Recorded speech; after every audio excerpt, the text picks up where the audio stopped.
नमस्कार उमेश जी, बहुत बहुत स्वागत है आपका। जय सिया राम अंजू जी। जय सिया राम। सर, पीएम मोदी 5 देशों की यात्रा पर निकले हुए हैं, बाद में ब्रिक्स सम्मेलन में भी शामिल होंगे। लेकिन घाना में उन्होंने एक दिन पहले चार चार डील्स पर साइन किया है। और इन डील्स के साइन होने की खबर जैसे ही आई, वैसे ही चाइना ने भारत में फॉक्सकॉन कंपनी में जो उनके 300 इंजीनियर यहां रहकर भारतीय टेक्नीशियंस को ट्रेनिंग दे रहे थे, उनको तुरंत वापस बुला लिया। क्या इन दोनों खबरों का आपस में कोई कनेक्शन है? अंजू जी, आपने बरोबर बोला है कि जो 300 टेक्नीशियंस है, जो चाइनीज टेक्नीशियंस है, जो फॉक्सकॉन के प्लांट में भारत में काम कर रहे थे आईफोन 17 के डेवलपमेंट में, और भारतीय टेक्नीशियंस को एक तरह से वो ट्रेनिंग दे रहे थे। आपने बरोबर बोला है, ये एक तरह से चाइना की साजिश है कि भारत आईफोन 17 का डेवलपमेंट भारत में ना हो और भारत के अंदर प्रोडक्शन भी नहीं करवाना चाहता। और आप ये देख लीजिए, कुछ महीनों पहले उन्होंने इक्विपमेंट्स भी नहीं दिए। चाहे फॉक्सकॉन क्या कर रहा था, इक्विपमेंट्स ट्रांसफर कर रहा था फ्रॉम चाइना टू इंडिया, तो उसको पोर्ट पे रोक दिया। रेस्ट्रिक्शंस, आधिकारिक रूप से रेस्ट्रिक्शंस नहीं डाले, अनअनाउंस्ड उन्होंने एक तरह से बैरियर्स डाल दिए। और ये देखिए कि कल जैसे ही प्रधानमंत्री मोदी जी ने घाना के साथ समझौता किया और 4 बड़े बड़े एग्रीमेंट साइन किए, उसके बाद अचानक चाइना एक तरह से भारत के खिलाफ रिवेंज ले रहा है, वेपनाइजेशन कर रहा है। आप ये सोचिए, जो भारत एक तरह से बढ़ रहा है विश्व में, एक तरह से चाइना को अपने चाइना का ऑल्टरनेटिव बनता जा रहा है सप्लाई चेन में, वहां पे जाके चाइना रोकना चाहता है भारत की प्रगति को। और इसी के लिए उन्होंने एक तरह से, आप ये देखिए, पहले तो टेक्नीशियंस बुलाए, इक्विपमेंट्स हमको जो मिलने चाहिए थे, जो फॉक्सकॉन के इक्विपमेंट्स चाइना में लाइन थे, वो भारत को लेके आ रहा था, उसको नहीं लाने देना चाहता। ये देखिए, सबसे बड़ा प्रॉब्लम ये है, चाइना आज भारत की ग्रोथ को बर्दाश्त नहीं कर पा रहा। भारत का जो ग्लोबल फुटप्रिंट है, उसको एक तरह से, वो एक तरह से भारत की ग्रोथ से परेशान हो चुका है। अब इसके लिए वो रोड़े अटका रहा है। यहाँ तक नहीं है कि आप ये भी सोच लीजिए कि डोनाल्ड ट्रंप से भी उसने सिफारिश कर दी, और डोनाल्ड ट्रंप ने टीम कुक को बोला कि भारत के अंदर आप एप्पल की आईफोन की फैक्ट्री मत लगाओ। इतनी बड़ी साजिश कर रहा है। अभी यहाँ तक नहीं है, ये सिर्फ एप्पल और आईफोन के अलावा हमें मैग्नेट्स नहीं दे रहा है हमारी ईवी इंडस्ट्री को क्रश करने के लिए। टनल बोरिंग मशीन नहीं दे रहा ताकि हम टनल्स ना बना पाए बॉर्डर्स पे। और आपको मालूम है, फर्टिलाइजर्स भी नहीं दे रहा ताकि हम हमारी जो यील्ड है वो बढ़ा सके। भारत की फूड सिक्योरिटी पे भी इफेक्ट करना चाहता है। तो और ये देखिए, भारत के प्रधानमंत्री घूमना जाते हैं, वहां पे वो अग्रीमेंट साइन करते हैं। अग्रीमेंट में क्या है? Defence, critical minerals, rare earth minerals, UPI, और एक तरह से वो बोल रहे हैं कि हम मैरीटाइम सिक्योरिटी इंफ्रास्ट्रक्चर पे भी काम करेंगे। ये सब चीज को एक तरह से भारत अपने आप को पोजीशन कर रहा है एज एन ऑल्टरनेटिव। चाइना क्या करता है, अफ्रीका में जाके वहां पे सॉफ्ट लोन देता है, फिर बाद में जब लोग इंटरेस्ट नहीं पे करते तो उनको एक तरह से डेट ट्रैप कर लेता है। भारत ऐसा नहीं करता है, भारत उनको एक तरह से सहायता देता है। 25 करोड़ की वैक्सीन भेजी थी भारत ने, जब एक तरह से आपको ध्यान होगा कोविड के टाइम पे घाना को हम हॉस्पिटल्स बनाने के लिए हम उनको सहायता देते हैं, और वहां पे हम उनको एक तरह से कोई विदाउट एक्सपेक्टेशन इन रिटर्न। घाना से हम, देखिए घाना से हम क्या ले रहे हैं, गोल्ड ले रहे हैं। और गोल्ड की कितनी व्यवस्था, गोल्ड की व्यवस्था जो है, जो इम्पोर्टेंस है आर्थिक व्यवस्था में, बहुत ज्यादा बढ़ चुकी है। टिम्बर लेते हैं हम उनसे, एक तरह से मिनरल सब ले रहे हैं, और हम जी। उनको काठ दे रहे हैं, हम उनको फार्मास्यूटिकल्स बेच रहे हैं। तो इसके कारण भारत का बहुत सारी इंडस्ट्रीज, जैसे टाटा है, महिंद्रा है, उन्होंने वहां पे फैक्ट्री स्थापित कर दी है। भारत और घाना एक तरह से दोनों के बीच में ट्रेड एंगेजमेंट बहुत जी। ज्यादा बढ़ रहा है। और भारत के प्रधानमंत्री को उन्होंने जो जो ऑनर किया है, उनके जो लेटेस्ट अवार्ड से, जिससे वो चाइना उसको भी, वहां पे भी उनको प्रॉब्लम हो चुका है। उमेश जी, चाइना को भारत से दिक्कत है, पीएम मोदी की जो पॉपुलैरिटी बढ़ रही है उससे दिक्कत है। और सबसे बड़ी बात तो ये है कि चाइना ऑपरेशन सिंदूर के बाद भी बौखलाया हुआ है। उसके हथियारों की जो मार्केट है, वेपन्स की जो मार्केट है, उसको भी तो भारत ने डेंट मारा है। तो वो जाहिर सी बात है, इस वक्त ड्रैगन जो है बहुत चिढ़ा हुआ है, बौखलाया है, इसीलिए हरकतें कर रहा है। बरोबर आपने बोला है। अभी रिसेंट रिपोर्ट भी आई है, पाकिस्तान का एयर चीफ जो है वो अभी अमेरिका में, और कहीं ना कहीं बात हो रही है कि वो अमेरिका से इक्विपमेंट्स मांग रहा है, जबकि पाकिस्तान और चाइना को बोलते हैं कि बहुत घनिष्ठ संबंध है। अब पाकिस्तान खुद चाइना को डंप करता जा रहा है। उसके बाद देखिए, चाइना का जो ओवरऑल मार्केट है वो 51 नेशंस को एक्सपोर्ट करता था अपने डिफेंस इक्विपमेंट, और यहाँ पे देखिए ग्रीस जैसा नेशन हमारे से आज क्रूज मिसाइल्स मांग रहा है, साइप्रस हमसे डिफेंस इक्विपमेंट्स मांग रहा है, ब्राजील हमसे ये आकाश मिसाइल सिस्टम मांग रहा है। वो बोल रहा है कि हम आपके तेजस, ब्रह्मोस, पिना सब लेने को तैयार है। तो चाइना एक तरह से बहुत छिड़ चुका है भारत की ग्रोथ से, और मोदी जी की जो डिप्लोमेसी है उससे वो बहुत चिढ़ चुका है। उमेश जी, एक चीज और जो आपने अभी डोनाल्ड ट्रंप और जिनपिंग के बीच की बातचीत का जिक्र किया कि वह चाइना जो है उसने सिफारिश लगवाई थी डोनाल्ड ट्रंप से कि टिम कुक को बोले कि भारत में एप्पल का जो कारोबार वो स्थापित कर रहा है उसको रोक दे, वहां पर कुछ काम ना करे, कोई मैन्युफैक्चरिंग वहां पर ना हो। लेकिन चाइना के जो यूएस के साथ ट्रेड को लेकर जो रिश्ते बन रहे हैं, उसकी वजह क्या है? आपको लगता है कि डोनाल्ड ट्रंप सिर्फ अपना फायदा देख रहे हैं? आखिरकार है तो बिजनेसमैन, उनको अमेरिका फर्स्ट से कोई लेना देना नहीं। मुझे ऐसा लगता है उनको तो डोनाल्ड ट्रंप फैमिली फर्स्ट, इस सिद्धांत पर वो चल रहे हैं। तो अंदर खाने कहीं ना कोई अंडरस्टैंडिंग चीन और अमेरिका की बनी हुई है। देखिए, चीन और अमेरिका के बीच में मध्यस्थता करने वाले एक ही शख्स हो सकता है, वो है इलॉन मस्क। और आप ये भी देखिए कि चीन के अंदर भी उसको सब्सिडी मिलती है, उसको अमेरिका में भी सब्सिडी मिलती है। इसके कारण वो एक तरह से ग्लोबल एंटरप्राइज बना पाया। आप ये भी सोचिए कि चीन जो भारत के यहाँ से चिड़ा हुआ है, डोनाल्ड ट्रंप को भी मालूम है कि भारत के अंदर वो आईफोन की जो लागत है वो कहीं भी नहीं बन सकती। इसके लिए तो एप्पल अपना सारा प्रोडक्शन भारत लेके आ रहा है। जबरदस्ती बोल के वो क्यों करना चाहता था? वो तो सिर्फ एक तरह से चाइना को बताना चाहता था, देखो मैंने बोल दिया, टिम कुक नहीं माना। वो ये बताना चाहता है। और आप ये देखिए, डोनाल्ड ट्रंप को भी मालूम है। देखिए, एक और एक चीज आपको समझना पड़ेगा। डोनाल्ड ट्रंप को मालूम है कि जी जिनपिंग की डॉटर जो है, जी मिन से, वो अमेरिका में रहती है। और चाइना के अंदर एक रेड अलाइड ग्रुप भी है जो चाइनीज ओलिगार्स का नाम बोलते हैं। उनका बताया जाता है कि उन्होंने अमेरिका में 25 से 27 trillion dollars illegitimate wealth China की उधर इन्वेस्ट करके रखा है। सिर्फ अमेरिका नहीं, अमेरिका इन्वेस्ट इन दुबई। तो अमेरिका को सब कुछ मालूम है। तो इसके लिए अमेरिका एक तरह से कभी कभी प्रो चाइना स्टैंड देता है। This is the real reason. लेकिन सर, हमने इस मुद्दे पर भी बात की है कि चाइना की जो कम्युनिस्ट पार्टी है उसके अंदर फूट पड़ी हुई है। कहीं पर भी आजकल शी जिनपिंग नजर नहीं आ रहे हैं।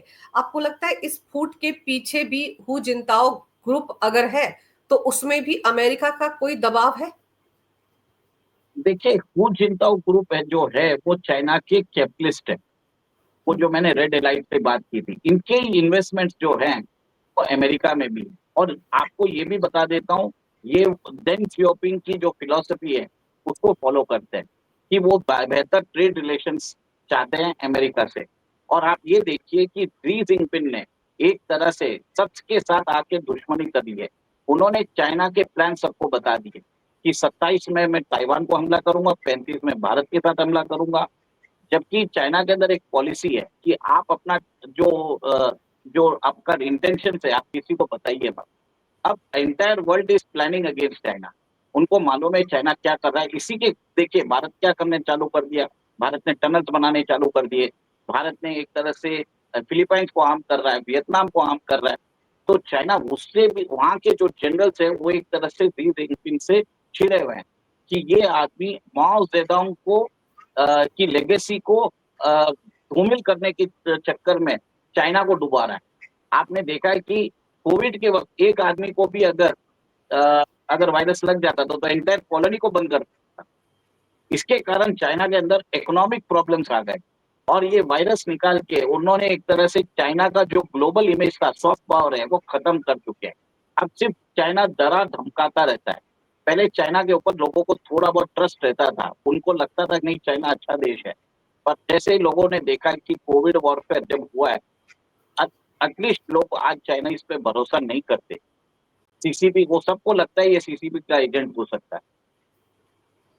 सर, एलन मस्क को लेकर डोनाल्ड ट्रंप के बीच में जो दुश्मनी चल रही थी वो तो सुधर गई, लेकिन एलन मस्क एक बार भारत आने वाले थे, आपको याद होगा पिछले साल टेस्ला को लेकर, फिर वो चाइना चले गए और फिर अब चाइना, जैसे आपने बताया, चाइना में भी सब्सिडी एंजॉय करते हैं, अमेरिका में भी एंजॉय करते हैं, अब वो फिर से भारत आने वाले हैं। स्टारलिंक, आपको पता है, उसको ग्रीन सिग्नल मिल गया है। तो आपको लगता है कि एलन मस्क को भी तो रोकने की कोशिश कर रहे थे ना डोनाल्ड ट्रंप? देखिए, एलन मस्क एक ऐसा है, वो किसी की सुनने वाला नहीं है। उसको हम्म। जो समझ में आता है वो करता है। अभी भी देखिए कि जैसे उन्होंने डोनाल्ड ट्रंप के साथ जो रात में ट्विटर की लड़ाई लड़ी थी, उसके बाद उन्होंने सॉरी भी बोला और ट्वीट भी डिलीट कर दिए। कल हम्म। वापस 2-3 दिन पहले वो वापस उनके साथ भिड़ पड़े। तब डोनाल्ड ट्रंप को बोलना पड़ा कि हमने आपको इतनी सब्सिडी दी है कि आपको ही सब्सिडी नहीं देनी चाहिए, आपको हम डिपोर्ट करके साउथ अफ्रीका भेज देंगे।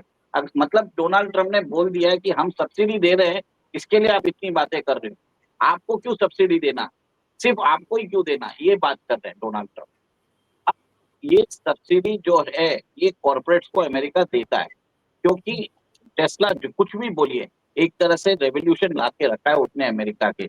एक पोस्टर बॉय है अमेरिका के ईवी व्हीकल के रेवोल्यूशन में। और आगे जाके टेस्ला जिस हिसाब से न्यूरालिंक, स्टारलिंक और यहाँ तक ऑप्टिमस रोबोट्स पे काम कर रहा है, जिसके कारण अमेरिका एक तरह से आगे बढ़ सकता है। तो ये एक तरह से कॉर्पोरेट वॉर है between Trump and Elon Musk. Elon Musk इससे भी चिढ़े हुए हैं कि ट्रम्प सिर्फ अपने बच्चों का इंटरेस्ट देख रहे हैं, वो हम्म। इलॉन मस्क का इंटरेस्ट नहीं देख रहे हैं। जैसे कल भी बिग ब्यूटीफुल बिल में जो एनर्जी जितनी भी सब्सिडीज होती थी, वो सब उन्होंने खत्म कर दी है। इसके कारण भी इलॉन मस्क छिड़े हुए। पर सर, एक चीज और है कि क्या ये 300 इंजीनियर को वापस बुलाने का फैसला भी कहीं ना कहीं चीन ने अमेरिका के दबाव में लिया? ऐसा हो सकता है क्या? नहीं, ये अमेरिका के दबाव में नहीं हुआ होगा, ये चाइना को खुद लग रहा होगा कि भारत जिस हिसाब से ग्लोबल फुटप्रिंट अपना बढ़ा रहा है। और वहां पे भी आपने देखा है कि एससीओ समिट में भी जब उन्होंने एक तरह से भारत को स्नब करने के लिए पहलगाम का इश्यू नहीं लगाया, बलूचिस्तान का लगाया, तब भारत ने उसको साइन नहीं किया। और भारत ने एक तरह से क्या किया, भारत और रशिया ने मिलकर वहां पे वो लोग डिफेंस डील की बात कर रहे हैं। आप वो सोचिए कि एक दुश्मन देश में बैठ के वहां पे रशिया के साथ बैठ के आप डिफेंस डील की बात करो, चाइना उससे भी गुस्सा हो चुका है। और ब्रिक्स की समिट में खुद शी जिनपिंग नहीं जाना चाहते अभी, क्योंकि पीएम मोदी की पॉपुलैरिटी साउथ में, ग्लोबल साउथ में बहुत बढ़ चुकी है। आप ये भी देखिए ना कि अफ्रीका को G20 में, G21 में जो सदस्य देश बनाया था, वो पीएम मोदी ने बनाया था। तो पीएम मोदी की पॉपुलैरिटी तो इतनी आगे है कि आज कल आपने उनके संसद में देखा होगा कि कैसे घाना के पार्लियामेंटेरियंस भारतीय वेशभूषा में आए थे। ये एक तरह से जो बोलते हैं, जो इसको बोलते हैं कल्चरल डिप्लोमेसी, इसको बोलते हैं सॉफ्ट पावर। हम टेक पावर से नहीं जीतते, हम दिल से जीतते हैं। We capture the hearts. हम किसी को एक तरह से डेप्थ के अंदर डाल के उनको एक्सप्लॉइट नहीं करते, वी विन द हार्ट। तो मोदी जी ने एक तरह से गाना के लोगों का दिल जीत लिया। कल ये सब इमेजेस बता रहे हैं ये सब चीज। घाना का ही हाईएस्ट अवार्ड नहीं मिला है उनको, बल्कि त्रिनिदाद ने भी दिया है पीएम मोदी को अपना सर्वोच्च सम्मान। तो मेरे ख्याल से पूरी दुनिया में पीएम मोदी ही एकमात्र ऐसे नेता हैं जिनको इस अभी तक 16 से 17 देशों ने अपना अपना सर्वोच्च नागरिक सम्मान दिया है। और जिनपिंग को सच्चे। देख लो, मुझे नहीं लगता कोई एक अवार्ड भी उनके नाम हुआ, और शायद इसी कॉम्प्लेक्स के मारे वो ब्रिक्स में भी नहीं जा रहे हैं। और फिर उन्होंने जिस तरीके से पाकिस्तान की मदद की है, हथियारों का उनका बंटाधार हुआ है, वो सारी चीजें भी तो उनके दिमाग में आ रही होंगी ना। देखिए अंजू जी, उनको 16-17 नहीं 25 देशों ने दिया है, सबसे हम्म। ज्यादा है, वर्ल्ड के सबसे पॉपुलर लीडर है। और पाकिस्तान तो उनको खुद अभी एक तरह से डिच कर रहा है। आप ये देखिए, आज पाकिस्तान के एयरफोर्स के चीफ उधर अमेरिका में बैठे हैं।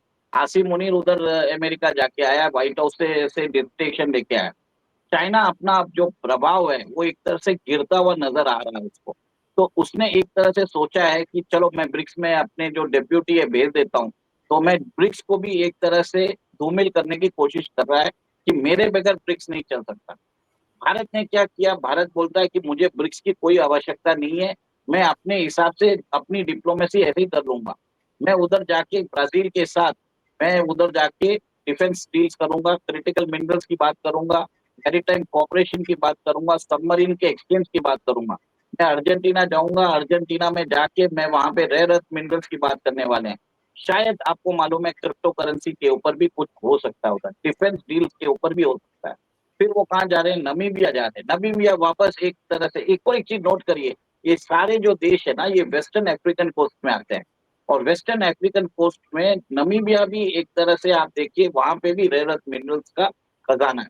तो भारत एक तरह से अफ्रीका से इन जो रॉ मटेरियल्स है वो इंपोर्ट कर रहा है, और एक तरह से अपने फिनिश गुड्स भेज रहा है। और चाइना, जिसके ऊपर हम रिलाई कर रहे हैं इंटरमीडिएट गुड्स को, उसको ब्लॉक करता जा रहा है, ताकि भारत फिनिश गुड्स ना बना पाए। तो गेम वो है, आप ये देखिए। सर गेम बड़ा खतरनाक है, क्योंकि इन सब देशों पर तो चाइना की भी नजर थी कि वहां पर जाएगा और डेप्थ में डालेगा उनको, फिर श्रीलंका वाला हाल करेगा उनका, बांग्लादेश वाला हाल करेगा। तो ये सारी चीजें चाइना के दिमाग में चलती रहती हैं, लेकिन भारत उनको कदम कदम पर झटका दे रहा है। और साथ ही साथ सर ये बताइए कि क्या ये डोनाल्ड ट्रंप फैमिली ने एक डील की है चाइना के साथ, जिसके बाद से सुर बदल गए हैं डोनाल्ड ट्रंप के चाइना को लेकर? आपको लगता है वो भी सिर्फ अपने फायदे के लिए की गई है और इसीलिए दोनों के बीच में थोड़े से रिश्ते सुधरते दिख रहे हैं? देखिए, ट्रंप एडमिनिस्ट्रेशन वही काम कर रहे हैं जो बाइडेन एडमिनिस्ट्रेशन ने किया था, हंटर बाइडेन के हिसाब से। आपने देखा कि यूक्रेन के अंदर उसके इन्वेस्टमेंट्स थे, ठीक है। अब ट्रंप को भी लगा कि मैं अपनी फैमिली को क्यों नहीं एक तरह से एनरिच करूं। आज बताया जाता है कि जैसे ही जब वो प्रेसिडेंट नहीं बने थे, डोनाल्ड ट्रंप की जो नेटवर्थ थी वो $2.5 बिलियन थी। आज वो $10 बिलियन हो चुकी है। उसके अंदर 70% जो है वो क्रिप्टो के कारण है। 2 बिलियन जो है वो एक तरह से उनकी मीडिया कंपनी का है, $1 बिलियन उनकी इंफ्रास्ट्रक्चर कंपनी का है। तो आप सोचिए, 4 महीने में, 4-5 महीने में उनकी वेल्थ के अंदर 4 गुना का इजाफा हुआ। और उसके अंदर भी क्रिप्टो काउंसिल, जो पाकिस्तान की क्रिप्टो काउंसिल के साथ उन्होंने जो अग्रीमेंट किया है अपनी कंपनी वर्ल्ड लिबर्टी फाइनेंशियल के साथ, इसके कारण उनकी वेल्थ राइज हुई है। तो डोनाल्ड ट्रंप को फायदा पक्का मिला है। उन्होंने चीन से भी बात की होगी, उन्होंने पाकिस्तान से भी बात की होगी, क्योंकि पाकिस्तान को अगर कोई मशीनरी देने वाला है क्रिप्टो माइनिंग के लिए, वो चीन ही तो देगा।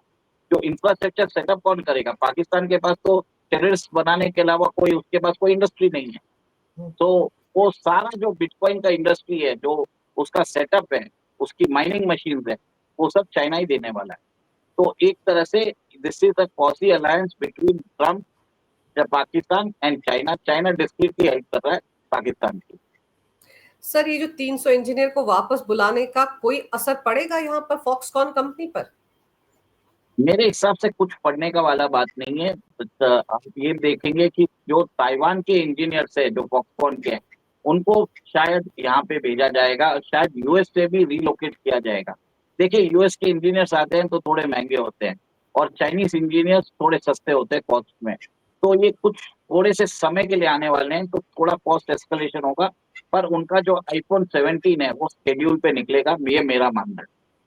बिल्कुल, उस शेड्यूल को डिस्टर्ब करने के लिए ही तो चाइना ने इस तरह की चाल चली है। लेकिन सर अब देखते हैं कि चाइना को ब्रिक्स में क्या झटका लगता है। खुद तो शी जिनपिंग जा नहीं रहे हैं, उनका डेप्यूटी जा रहा है, लेकिन वहां पर भी भारत का ही बोलबाला नजर आएगा। खास तौर पर डिनर का आयोजन भी किया जा रहा है पीएम मोदी के सम्मान में, तो वो सब चीजें भी चाइना को और ज्यादा रुलाएंगी। आपने सर समय निकालकर इस विषय पर बहुत ही अहम जानकारी मेरे दर्शकों को दी। आपका बहुत बहुत धन्यवाद। नमस्कार। भारत माता की जय हो। वंदे मातरम। जय सिया राम। जय सिया राम।